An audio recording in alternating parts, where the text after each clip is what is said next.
Eu não sabia que eu teria que pregar o Evangelho. Eu não sabia. E nem tampouco também tinha vontade de pregar o Evangelho. Sabe por quê? Porque por causa de ser espelho. Como é que eu vou anunciar alguma coisa se eu não tenho postura para isso? Como é que eu vou falar de um ser tão tremendo? Porque se de repente eu for falar do pastor Miguel, eu posso falar de qualquer maneira, porque ele é comedor de arroz e feijão igual a mim, então tudo bem. Mas imagina, eu vou falar do meu dono e do dono dele e do teu dono. Imagina, eu vou falar para você do dono do universo. Então, pelo menos postura eu tenho que ter. Sabe? Pelo menos postura eu tenho que ter para falar das coisas de Cristo. Porque senão, irmãos, vai se tornar um negócio praticamente inválido diante dos céus e diante de vocês. Porque vocês vão dizer, peraí, ele está falando que daqui da forma que ele vive, do testemunho que ele dá, a forma que ele trata os negócios, o amor que ele tenta distribuir para o povo, mas não chega nem nos pés daquilo que Jesus Cristo ensinou. Quem é ele para falar alguma coisa de Deus? Então você veja que é muito duro isso, irmãos. Tem alguns de nós que acham, ele entrou na igreja e já quer ser pregador. Primeira coisa que ele faz. Ele lê 2 ou 3 versículos da Bíblia, ele já quer ser pregador, pastor Miguel, apóstolo Sebastião. E aí o que acontece? E é ruim por quê? Porque a primeira, antes de ser pregador, você tem que ter postura. É verdade. Antes, você tem que transmitir para as pessoas, sabe, sinceridade.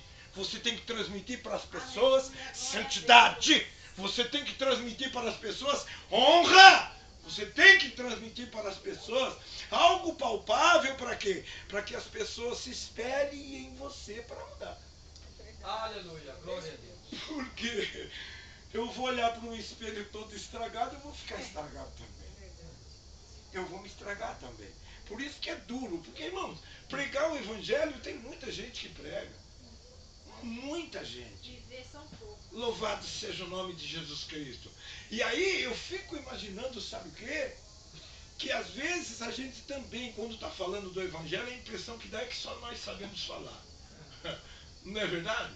Que se de repente você pegar um escritor aí famoso, um elemento que é formado em letras, irmãos, ele dá de 10 a 0. De repente ele lê uma palavrinha dessa aqui uma vez e monta uma história que cobre a sua 50 vezes. Lógico que sem o Espírito de Deus.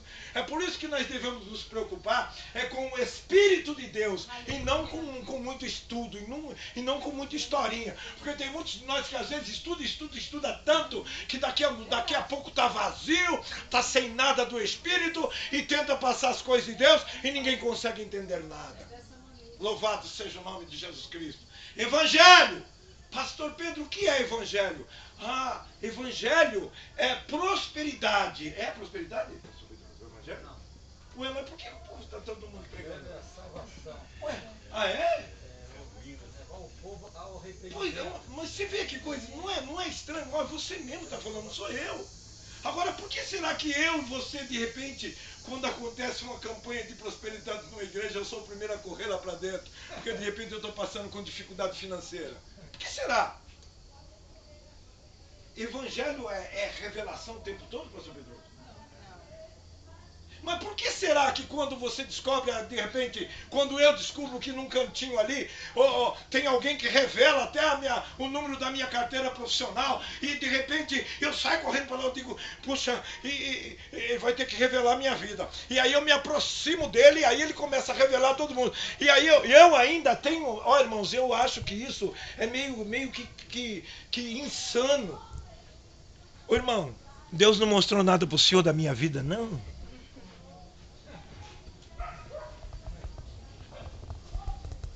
Sabe, irmãos, eu estou dizendo isso porque, meu Deus, eu estou falando algo aqui tão profundo porque Deus me chamou. Eu tenho chamado de profeta também, olha que dureza. Mas, irmãos, eu tenho tanto medo de abrir minha boca quando Deus não manda.